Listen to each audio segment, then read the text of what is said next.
Welcome. The following video will provide an overview of the 511 Oceanside Pump Station project completed by Neuro Consultants for the Senior Capstone Design class of the Spring 2020 semester. Neuro Consultants is a diverse team of environmental, civil, and construction engineering students that consist of Cassidy, who is our project manager and led the pipeline design and hydraulic analysis, Rory, who worked on the cost estimate and construction aspects of the project, Courtney, who worked on the site improvements of the building design, Ryan, who worked on the geotechnical study and traffic analysis, Sydney, who worked on the environmental impacts and permitting, and Connor, who developed the construction schedule and traffic control plan. The Neuro Consultants team's primary goal was to propose design-build services for the 511 Oceanside Pump Station located at 215 Fireside Drive.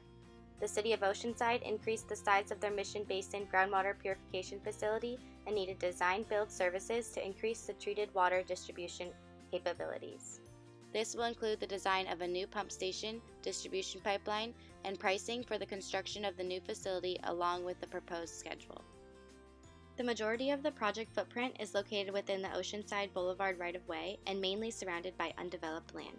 The project would not have any significant environmental impacts, and a summary of the potentially significant factors are listed below and further described in the initial study negative declaration. Some of the permits required include a debris management plan, construction, right-of-way, and traffic control plan. Now to Ryan. Hi, my name is Ryan Shively, and I'm the geotechnical engineer for Neuro Consultants. With the use of previous data provided to us from Prater, including boring hole site map and boring hole log data, topographic maps, and direct shear data, we were able to make the following recommendations that will help alleviate any issues from poor subsurface conditions. These recommendations include 1. Dewatering due to a high water table. 2. Vertical shoring to ensure safety during construction. 3. Compaction of 3 to 5 feet of soil. 4. In situ testing to ensure that field conditions match previously conducted lab tests. Now to Cassidy. The effluent pipeline is made of ductile iron and is 18 inches in diameter. It will carry treated water over a span of about 2,500 linear feet to a predetermined die-in point. To best understand this project's operation goals, our team decided to use PipeFlow Professional. This is an engineered software that simulates hydraulic operations using data entered by the user.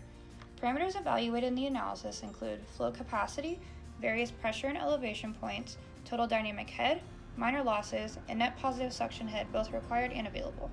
Next, Courtney. The design approach for the building focused around easy maintenance abilities and safety. A few key features listed here include removable skylights, generous spacing, and various rooftop safety features. On the next slide, the left picture shows the exterior view with a 3-foot guardrail around the entire roof. On the right, the roof plan shows access to the roof through a hatch onto the rooftop walkway system where 2 pumps per skylight can be accessed for maintenance. And now to Connor. Given the scope of work for the 511 pump station, Neuro Consultants has developed a schedule that will maximize productivity and therefore increase cost savings. We decided to fast-track the project by first designing and getting approved the long procurement items so we could order them as the rest of the design was in progress. This allowed for us to start construction as soon as the site civil work design package gets approved. We have a total project duration of 357 calendar days. This includes 146 days of design and 205 days of construction. If you look at the construction staging, we broke it up into 3 phases. The first phase being the placement of the new 18-inch pipe, the second phase being the installation of the pumps and CMU enclosure, and finally the third phase being making the point of connection at the tie-in point. Now I'll pass off to my colleague Rory. The total cost for this job is going to be around $5.28 million. As you can see here, the work is broken up into different sections, and the material cost for this type of work will be around $2.3 million.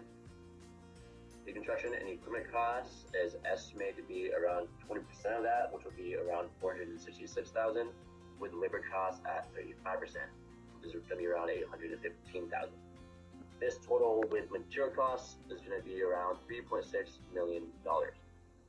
Several studies were taken in consideration when determining the recommendations. These included a traffic study, a traffic control plan, a stormwater study, an initial study, and a hydraulic analysis.